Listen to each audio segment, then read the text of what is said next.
Hello, everybody. Thank you for coming back and welcome to our, I guess, I want to say a Christmas special, but I guess Christmas is coming. And we're just having a talk with Hana. Is it Hana Tischler? Yes, exactly. Hana Tischler. Yeah. Perfect. And Hana was the winner of the Fida Awards this year, our overall winner. And we're going to just go through a bit of her work and what she submitted and some little pictures that I found of her process, and then talk to her about what she did and how she entered and why she entered these pieces. So I'm just going to share my screen now. Let me just put that full presentation. Okay, so you should all be able to see Hannah's work here and a lovely picture of Hannah, which I grabbed offline. Thank you, Hannah. It's a nice picture. You're welcome. Thank you. I guess to start it off would be two things. One is explain who you are, and the second is explain why you entered the awards and why you selected these two pieces in particular to be in the awards. Okay, so I can introduce myself a little bit. So I am a figurative artist, a painter. I'm originally from Croatia. I graduated from the Academy of Fine Arts in my hometown Zagreb in 2013. And I've been living in Lisbon, Portugal for the past 6 years, a little bit more. And here I've been just developing my art practice and my artist career. I work in a studio in Lisbon. And what else can I say about myself? That's mostly it, like the most important things. And about these two pieces I've made, why I chose them.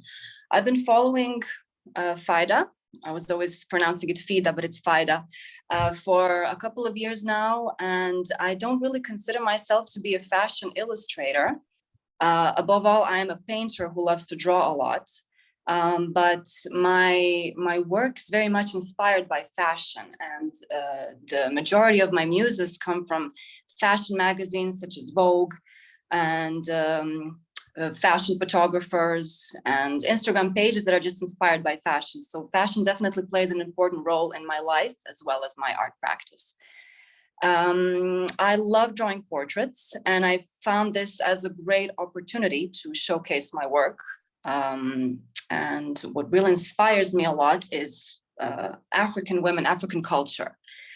These two portraits, both of them are famous models with African heritage, of course. And what really excites me when I see a reference photo is the strong shadows. I really love the strong contrasts between light and shadow. And what really intrigued me with this portrait of this African model that was actually chosen as the winner was her look. She really has this unbelievable gaze. She really stares right at you, right through you. And the moment I saw that picture, it took me just a minute to fall in love with it and to get inspired. And I knew that I had to draw it. It was a struggle, I have to admit. Usually it takes me around 2 days to complete a portrait, but this one took me around 4 days, and she was really a challenge. And I almost gave up a few times, but deep down inside, I knew I had to finish it, and I really wanted to complete it. And after it was completed, I thought to myself, okay, maybe I can give it a try and apply to Fida. I already applied last year. I think it was in the beginning of last year, 2021. I made it to the shortlist, but I didn't go further. And yeah, I wanted to just give it a second try, and this is how it ended up. Good. And I guess there's a few things, because some people are a little bit nervous, I guess, to apply for awards, and it's hard with awards because it takes a bit of courage to put work in and put yourself forward to be judged and looked at. So it is a hard one to do, competitions, but it's a great platform to get your work exposure, to be seen. And also the judges that we kind of try to bring in are leaders in the fields of fashion, art, galleries, illustration, drawing, all these disciplines we're trying to mingle together. And as you stated there, is that you don't see yourself as a fashion illustrator, and your work was very controversial when judging, and a lot of the feedback was that. But I guess what we're trying to do is to break down the barriers of what drawing, fashion, image making, illustration, art making is, and what is fashion. And fashion is people, culture, at the time of the period that we're living in, and how we interpret fashion as well, and how we appropriate from fashion. So this has been a big conversation that a journey that I've always gone on, is how a lot of us are inspired by fashion photography or fashion images or images that represent people, and then how do we recycle, upcycle them images in our own way, because we have the internet, we have all of these ways of capturing great compositions and then redrawing them and rebuilding, like, you know, Picasso with Velasquez and people like that, who appropriated from paintings or appropriate from photography. We see a lot of, I guess, Marlene Dumas, who uses lots of newspaper photography, you know, Warhol, all these people that referenced or, and then redraw them or recycle them. So this, someone said it was giving a second life. So I feel that's quite a nice sort of statement that was made about using photography as your medium rather than working direct from a model. So, and sometimes the model doesn't always capture that moment that you want to have time to be able to sort of procrastinate and wrestle with in your painting. So I think this was a really great piece, and I've really focused on the charcoal pieces. And we had I mentioned at the awards, we had another artist who was speaking, Poppy Wadilove, who we've had as a judge, and she spoke about gestural art. And I think in your charcoal drawings, there's lots of gestural image making, and I think you go through that process in the beginning, if that's correct. You can correct me if I'm wrong. Yes, I absolutely agree. Yes. Okay. So let's. Yeah. So I've got. There was these images. This one was entered, but there's this other image that's really dark, and these two big hair pieces, and I feel that that really does capture today, where, you know, we're talking about Black Lives Matter, and there's all these topics that are coming up, and people capturing or representing cultures, I think is quite an interesting space. So with regards to college, did you go through this journey of image making when you were at the academy, or have you grown into this and brought charcoal and working in large scale as well? So the first time when I started working with charcoal was a long time ago, about 15 years ago, when I started preparing myself for the academy. I was always drawing with pencil, and then my art teacher at that time, he gave me charcoal, and it was completely different. It was like a completely new dimension for me. But it didn't take me long to fall in love with it. I think charcoal is such an amazing drawing medium because it's so experimental. It gives me so much freedom. It's very playful and fun and dynamic. It can also be chaotic as well, while the pencil is a little bit more gentle, I would say. So I really, really enjoy working with charcoal. But about my subject, so women have always been the main subject of my work. Ever since I started painting, I was always inspired by women, but Black women in general. I don't really know how to explain it. It's just that I love differences. I love to celebrate differences and diversity. And clearly, I have nothing to do with the Black culture. Of course, I come from a very small country that was affected by war 20, 30 years ago, which probably you know about that. So I was never really in direct contact with the Black culture, but it always intrigued me a lot. And that's why I decided to start Black women. I really find them absolutely beautiful. Their facial features, they're very, very inspiring. And, you know, you mentioned war there, and we have obviously new wars happening. And a lot of, I guess, artists do take on the challenge of war as a medium to draw from. And I don't know if a lot of people, because photography takes on that space, but I wonder, you know, that could be an interesting space to go into, to look at these sort of people. You know, when you think of Van Gogh and people like that who drew people in asylums and during war, and there's a whole, I guess, British art is sometimes built around war art as well, and it has that sort of struggle. I think that's what's quite nice about these pieces of work, is this struggle and this battle. And I remember you saying to me, like, you were thinking of maybe not putting this in to the awards, and then it kind of came together. And I think that's what really enhances the outcomes of the work, is this you know, the real battle that happened between you and the piece of work. And I think a portrait has to capture the imagination, and a few of the judges really picked that up on your piece. And I guess the gaze, you know, when we think of Mona Lisa and special paintings that follow you around the room, I feel that yours had a sort of haunting outcome to people, that it's kind of a picture that you want to live with or you want to run away from. So I feel that it has that quite good interplay of feeling, of emotion. And I think with the movement and the gestural, it gives it the spontaneity of movement, and it constantly feels like it's vibrating. I think you hear a lot of artists talk about vibration in their work, and I think that you've really captured it. And you know, these two here in your studio, I think, were fascinating, and I really love that dark one. There's an artist who draws over the tops of etchings, and sort of eradicates them, does it on Lucian Freud's Glenn Brown. So there is lots, you know, and I'd love to see your work move into like etchings, and so it has this sort of deep blackness to it.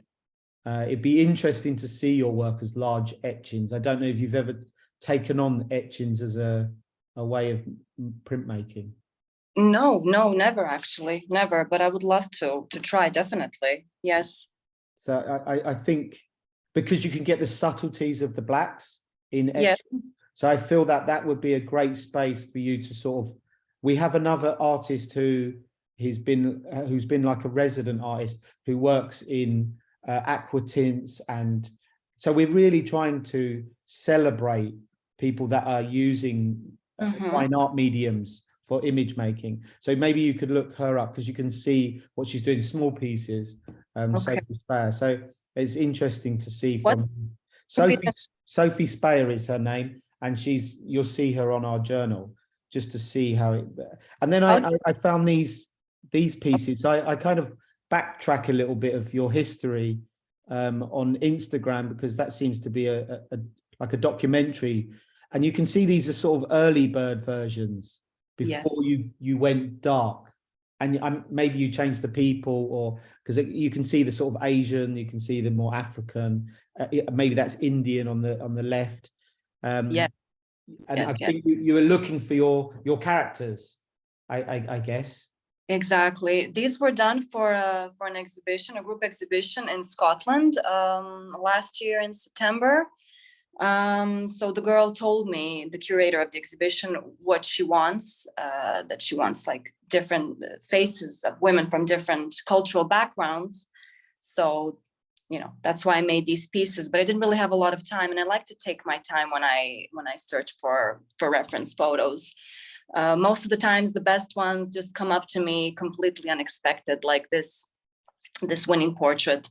The picture just came to me like completely unexpected, and it was like that moment I was like, I fell in love with it, and I told myself, okay, I have to draw this. This is it. This is gonna be a great piece. Yeah, and I guess the picture on the floor that's being wrapped up, and I think it was a sold piece. Yes, are sold. So all of these pieces are sold. Good. So that I guess that's good news, and it's good news to hear that you were intrigued by us, and that sort of a fine artist is tapping into what we're doing, which is the sort of the space that we're talking about, is an amalgamation of art, illustration, a love for drawing, and sort of fine art and contemporary image making. And I guess that's our hope, is that we are in that space and we're not just thinking of fashion illustration as the old guard of the old illustrators that we know, the Ren Gurus and people like that, and Antonio Lopez. You know, we have to shift along. And I think image making has become quite different now. And, you know, this sort of the death of drawing, you know, the end of painting, we hear a lot of this, but I think there's a real rise now, the rise of drawing, image making, handmade image making, especially, is really because of so much digital. There's so much digital happening. So, and I think mixed media is an interesting space as well, this sort of play that we're having with digital, analog, sort of mixing, a hybrid is quite nice. Do you use much digital at all in your works? Honestly, I don't. I actually bought an iPad Pro for my son, and he loves drawing as well, and he's really good at it. So I'm thinking, okay, maybe I should also give it a try. Although I'm more into these old school techniques and mediums, I just like to get my hands dirty and really dive into the piece. And this is a bit more sterile to me, but I'm gonna give it a try, yes.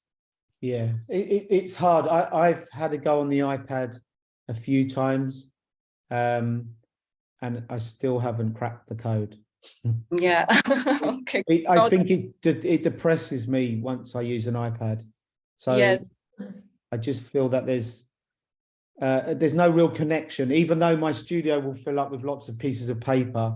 I just feel that the iPad, it's nice, but the experience of drawing and the whole emotive feedback that you get through drawing, you feel quite championed by the outcomes of, you know, you do this beautiful charcoal drawing, it's there, and it was like a relationship, where when you draw on an iPad, I feel that the relationship, it feels like being on Tinder and you're on a relationship with a computer.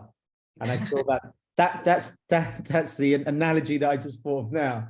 But it is that sort of distance relationship, you and the computer, where you and this tactile thing, we're desiring this sort of tactility. I think people really want it, and the feedback and the response as an artist, you really enjoy them moments. So no, it was great. It was great to kind of see these pieces as well. And then these are the two that you submitted, and Yes. I guess where did you find the reference from? So I don't know if it was Pinterest or Instagram. So the left piece, the profile, I found it on Pinterest, and I completely fell in love with it. And the first thing I thought when I saw the photo was, okay, this could be a good drawing for Fida. And I love this contrast between like her dark face and this flower. I don't know, actually a flower that she has in her hair. Most people think it's a hat, but it's actually a very soft, simple flower. And I really thought that this was going to be a piece that was going to intrigue people, but in the end it was the right one, the girl that has this gaze. And that picture is from Instagram, from a fashion photographer. I think his name is Nicholas Foles. The model's name is Anok. I think she is she's from famous. Yeah. Like I said, it took me like a few seconds after seeing it to completely fall in love with it. I went mad, and I told myself, okay, I have to draw this. And I was so confident, but as I got into the process of drawing, it was really frustrating because I really wanted to capture that gaze. I wanted her to really look, straight at the viewer, which wasn't easy. But yeah, in the end, I managed to complete her, and she is quite dynamic, I would say, and a little bit chaotic. He definitely has a lot of personality and character. And I know the model, she actually looks younger in this picture. Oh. So she looks more childlike, because yes. they look quite, she looks younger than the one on the left, even if they're similar in age, but she has quite a youthful look to her, maybe because her lips were a bit more plumper. Because I know the model you're talking about. And I guess the one on the left, unfortunately, the gaze will always win, even though the one on the left is a very sort of comprehensive piece of drawing. It just, as we all know, it's what will capture you. It's like a piece of advertising. When you walk past it, who's going to stop you? The person looking at you or the person looking away? And I feel that when you have an exhibition, it depends on the audience, how they want to feel about the work. Like I said, the one on the left is something you could have in your house and easily wander around.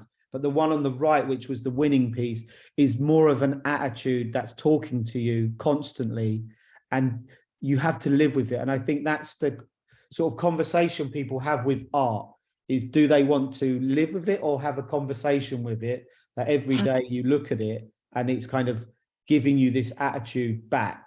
And I think that's what the jury really liked, is this sort of attitude, this boldness, brashness.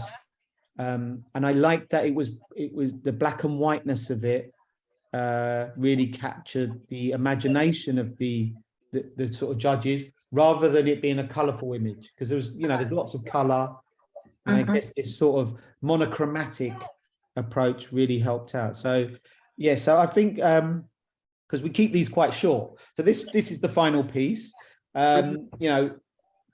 Firstly, congratulations and well done, and it's great that we'll have more of a sort of connection this year, becoming a member and joining us. And we do Fashion Week, and it would be interesting to see how you may tackle some of these things that we have throughout the year, different opportunities or different, like we just yesterday had a project that the artists were showing in Miami for Art Basel, and they were doing this. It was a response to the work of Elsa Peretti, who designed for Tiffany, and how someone like you would consider a project like that. And when I think of your work, I've got two big hands on my wall from David Shrigley, and they're huge, similar size to your pieces, of big wood cuts, and they're black and white.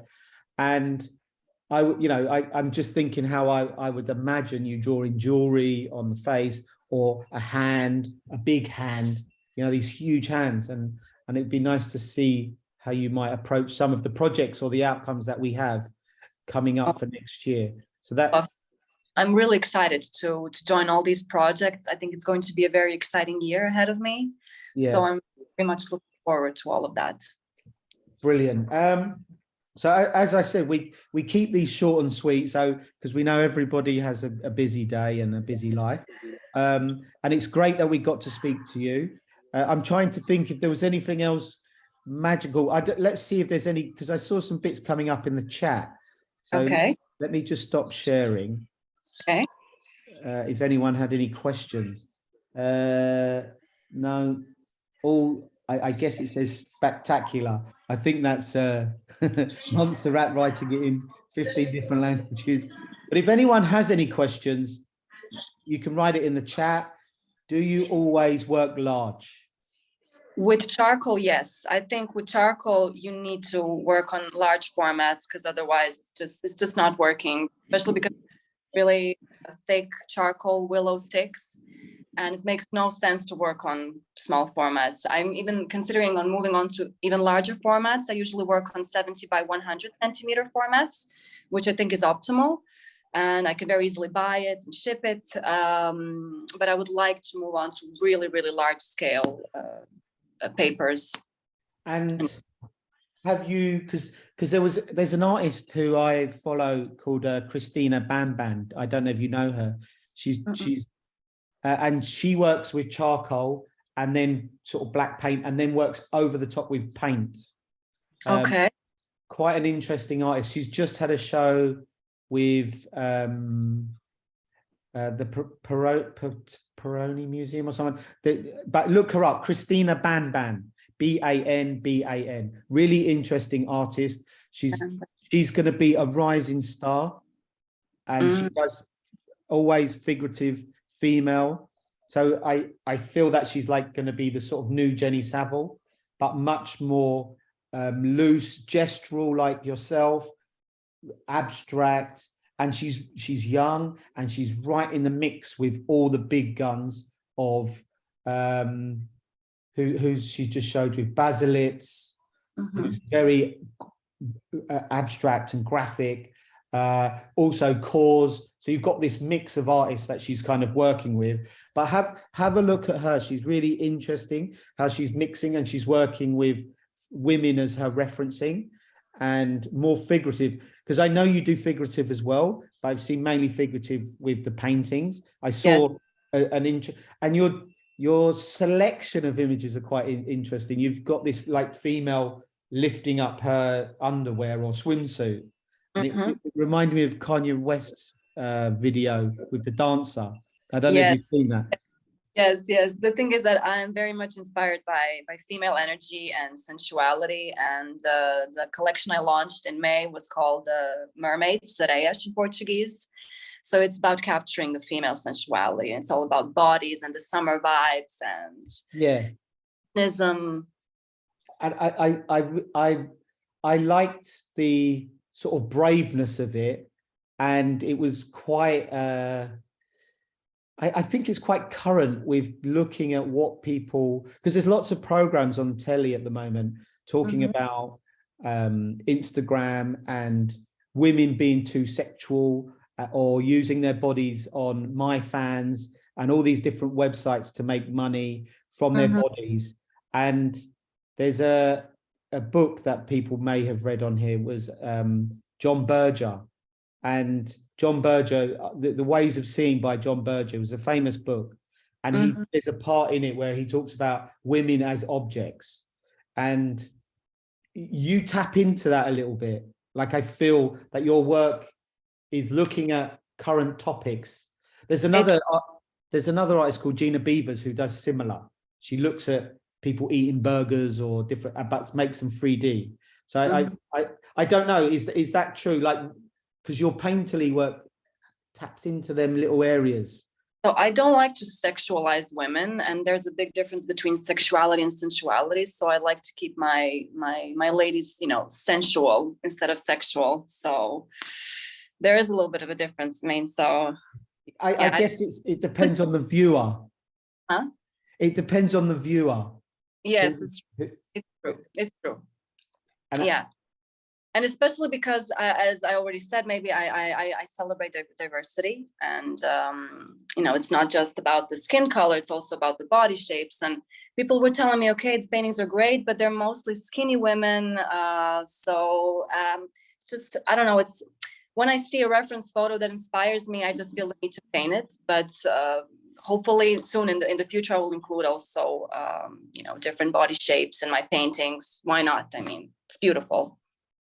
It's funny because when we think of painting and you think of artists, like I mentioned, Jenny Saville, Lucian Freud, these artists who tackled almost obese people who are overweight, and then you've got you who are tackling. So it's funny how they don't get sort of questioned about oversized, but undersized when it's in fashion.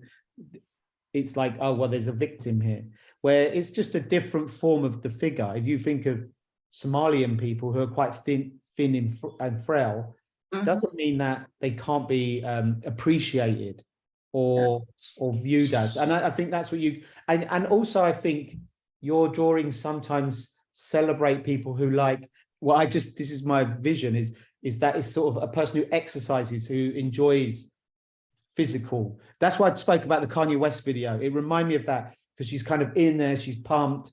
It's a little bit like 70s supermodel. That's the vibe I get. And I thought it was quite, I don't know if it's a reflection of you, this sort of like running and exercising. I am by the modern culture and the current fashion and the music videos. And of course, I mean, it's definitely, what you say, it's true. I agree. Yeah, and I know it can be a taboo subject. So I know people are scared to do stuff, and it's good when I look at what you do that you're dancing with lots of areas, and you just stick to it and not be frightened off by like the online trolls, as we'd call them, saying, oh, well, you don't do fat people and you don't do this. I think it doesn't matter. You're just drawing and you're image making, and you're sort of, as we said, giving a second life to what you see and what captures your imagination. And your audience is your audience. So people will appreciate what you do, and it might talk to one group. It doesn't, as you say, you might have haters and lovers, but that's art. It's part of it.